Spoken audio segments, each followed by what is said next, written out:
औज़ुबिल्लाहिमिनश्शैतानिर्रजीम बिस्मिल्लाहिर्रहमानिर्रहीम। अस्सलाम वालेकुम students, welcome to science with Zaki. Students, कल के लेक्चर में हमने केमिकल बॉन्डिंग को डिस्क्राइब किया था, लेकिन उसकी टाइप्स मैंने जैसा कि जिक्र किया था कि हम नेक्स्ट वीडियो में इंशाल्लाह ताला क्लियर करेंगे। लेकिन आपको बोर्ड के ऊपर यहाँ पर एक डायग्राम नज़र आ रही है जिसमें एक न्यूट्रल एटम को रिप्रेजेंट किया गया है। और न्यूट्रल एटम आपको पता है कि हम एक ऐसे एटम को कहते हैं जिसके अंदर number of proton and number of electrons equal होते हैं, यानी कि positive charges are equal to the negative charges, so they cancel effect of each other and atom becomes neutral. लेकिन सवाल यहाँ पर ये पैदा होता है कि ये न्यूट्रल एटम जो है ये किस तरह से कैटाइंस और एनाइंस में कन्वर्ट हो जाता है, कैसे इसके ऊपर चार्ज आ जाता है।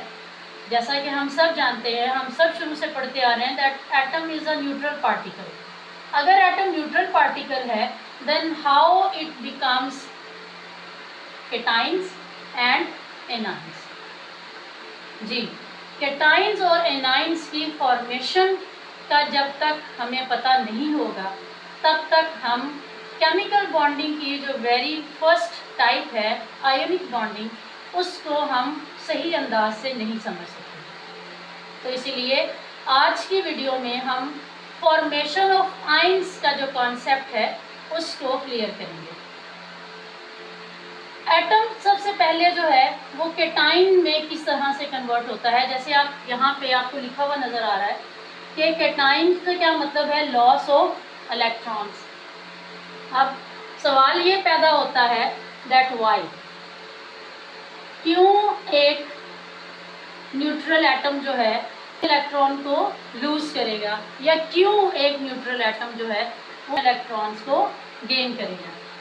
ये कल के ही लेक्चर में डिस्क्राइब किया था rule of stability. Stability attain करने के लिए एटम्स जो हैं वो इलेक्ट्रॉन्स को या तो लूज करते हैं या फिर गेन करते हैं। स्टेबिलिटी क्या है? हैविंग 2 और 8 electrons in outermost shell is known as stability, या इसको हम डुप्लेट और ऑक्टेट रूल भी कहते हैं। फॉर एग्जाम्पल, हम इसको एग्जाम्पल के जरिए क्लियर करने की कोशिश करेंगे। सबसे पहले हम पढ़ेंगे फॉर्मेशन ऑफ कैटाइन। कैटाइंस जो हैं वो किस तरह से फॉर्म होते हैं, वो कैसे बनते हैं।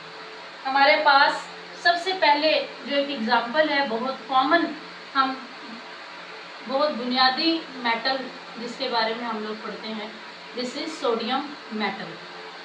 सोडियम मेटल के अगर हम इलेक्ट्रॉनिक कॉन्फ़िगरेशन देखें, या सबसे पहले आपको सोडियम का एटॉमिक नंबर पता होना चाहिए, और सोडियम का एटॉमिक नंबर क्या है, 11 है। जब तक आपके पास एटॉमिक नंबर का नॉलेज नहीं होगा आप इसके इलेक्ट्रॉनिक कॉन्फ़िगरेशन नहीं कर सकते। इसलिए जो फर्स्ट 20 एलिमेंट्स हैं, बीइंग केमिस्ट्री स्टूडेंट्स, आपको इनके एटॉमिक नंबर्स जो हैं वो फिंगर टिप्स पर याद होने चाहिए। सोडियम का एटॉमिक नंबर है 11। इसकी अगर हम इलेक्ट्रॉनिक कॉन्फ़िगरेशन देखें, फर्स्ट शेल इज के L and M shell. According to the rule, 2 electrons in K shell, 8 electrons in L shell, and remaining 1 electron in last shell, that in valence shell. Okay, अब यहाँ पे अगर आप इसको ज़रा गौर करें तो आपको नज़र आएगा कि K शेल में 2 इलेक्ट्रॉन्स हैं, L शेल में 8 इलेक्ट्रॉन्स हैं और M शेल में 1 इलेक्ट्रॉन है। तो क्या ये एटम स्टेबल है? Is sodium stable? What will be your answer?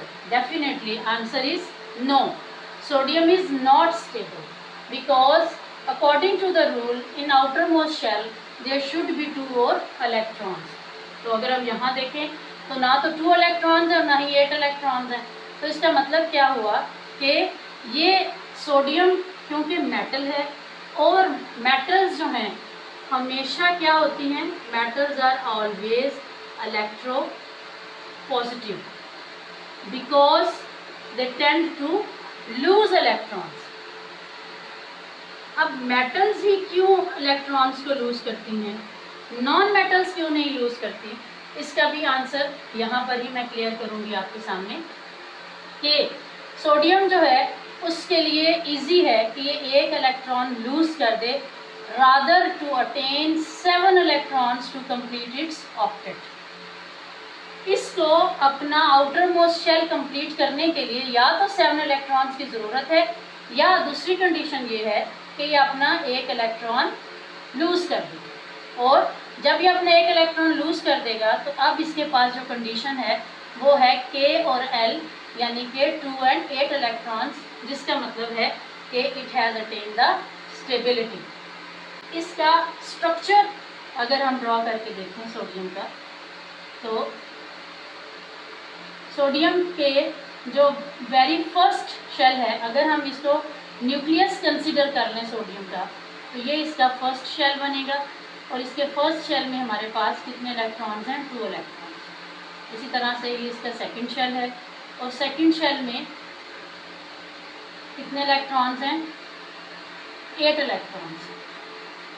अगर इसको सिर्फ यहाँ तक रहने दिया जाए तो सोडियम यहाँ पर आपको आयन बनाता हुआ नज़र आ रहा है, क्योंकि इसने अपना जो last outermost valence shell का जो एक इलेक्ट्रॉन है दैट इट हैज़ लूज। इसका लास्ट शेल भी यहाँ पर हम ड्रॉ कर लेते हैं। This is the last shell of sodium और ये जो लास्ट शेल है, शेल में जो एक इलेक्ट्रॉन है इसको सोडियम क्या कर देगा, इसको सोडियम लूज कर देगा and it will become a positive ion that is known as cation. इसी तरह से ना सिर्फ सोडियम के अलावा अगर हम दूसरे ग्रुप में देखें तो मैग्नीशियम जिसका कि एटॉमिक नंबर है 12, इसी तरह से एल्युमिनियम जिसका कि एटॉमिक नंबर है 13, इनकी भी अगर इसी तरह से कॉन्फ़िगरेशन की जाए तो 2 8 2 2 8 3। सेम कंडीशन जो है वो इन पर भी अप्लाई होगी कि मैग्नीशियम अपने आउटर मोस्ट शेल में से 2 इलेक्ट्रॉन लूज कर देगा and it will become a di positive या पॉजिटिव 2, इसके ऊपर चार्ज आ जाएगा।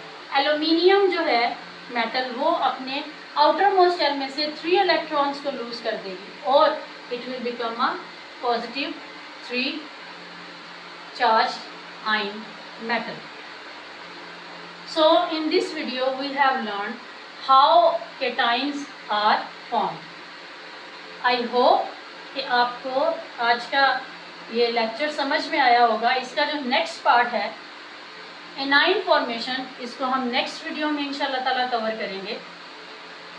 अगर आपको ये वीडियो पसंद आई हो तो लाइक सब्सक्राइब करना मत भूलिएगा और सबसे इम्पोर्टेंट बेल आइकन को ज़रूर प्रेस कीजिए ताकि आपके पास बर वक्त नोटिफिकेशन पहुँच सके।